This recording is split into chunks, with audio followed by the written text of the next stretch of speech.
Jake. Jack, how are you? What's going on, man? Welcome back to the track. Thank you so much. So what kind of crazy fun thing do you have in store for me today? So the word of the day is electric. All right. We're going to be talking about electric cars. And it's kind of an exciting time. It's like one of the biggest changes in the auto industry we've seen in a really long time. But you know what? These cars may be not quite as newfangled as you might think. Take a look. Is that a time machine? No, that's actually a car that they had about 100 years ago, fully electric. Wow. It's a beauty, too. Listen to how silent this thing is. So this is Bill and Linda Lilly. And Nice to see you. So, Bill, how old is this car? Well, this is 100 years old. This was originally built in 1919, modified, improved, and sold again in 1931. Bill, I didn't hear an engine when you were coming over. Does this car even have an engine? Not really. It has a motor, and it has batteries that power the motor. Batteries? Yes, right here. Here and in the back. It's all batteries, Jake. yeah, well, you know what the amazing thing is that what we're seeing here in this old electric car, it's basically the same principle that you're seeing in these modern futuristic vehicles that we have here too. I mean, just like you say, you got batteries and an electric motor.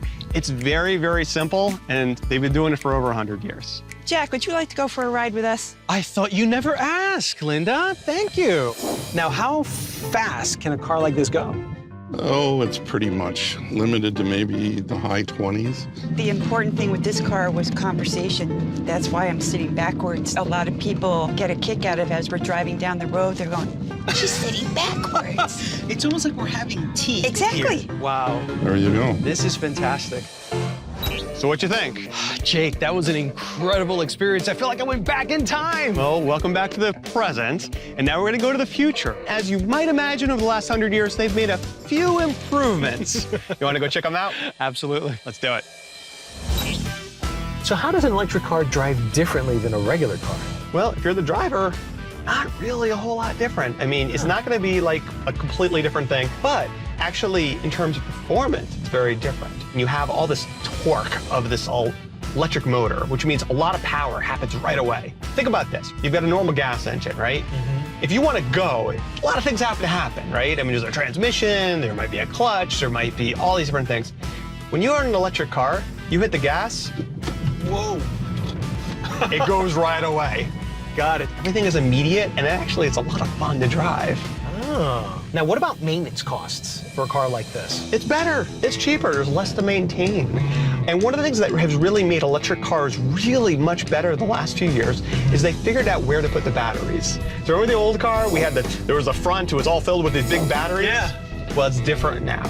So what a lot of these new cars are doing is the entire floor of the vehicle Is a battery. is a giant battery. Oh, okay. So now you have all of the interior space for people. So spacious. Exactly. And there's a whole bunch of other advantages about having that battery really low. Cars actually handle better because all of that weight is down low. So you can go around a corner like that. I asked Jake if electric cars have any other advantages over a traditional gas vehicle, and he told me about one feature many people aren't aware of. If you're in a normal car and you want to slow down, what do? You press the brake. You press the brakes. And what does that do? It stops the car. It stops the car. And the way it does it is actually turning the energy that's making you go and turning into heat. Electric cars recapture energy normally lost in braking and send that to the car's batteries. This is called regenerative braking and uses the car's generator to help slow the car down. Sadly, all fun test drives eventually come to an end. So one of the things that people really like about electric cars, you never have to go to a gas station anymore. Cool. Plug it in, and you can have a home charger right in your garage. You could plug in your car yourself and charge up while you sleep. But when you're driving, where can you find these charging stations? Generally, they're not at gas stations. They're at different places. So it might be like at a rest stop or something like that. In fact, a lot of the cars, they'll have like a GPS system, and they'll have maps, and they'll show you where they are. And if you're taking a long trip, it may actually suggest to you, well, you need to stop here and charge up along the way.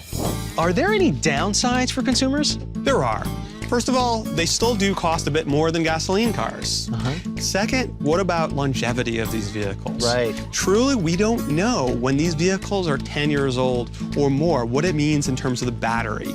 Do you have to replace it? What's the cost gonna be? And also, what's the resale value gonna be? Hey, Jake, look. It's Bill and Linda. Hey, guys. Hey!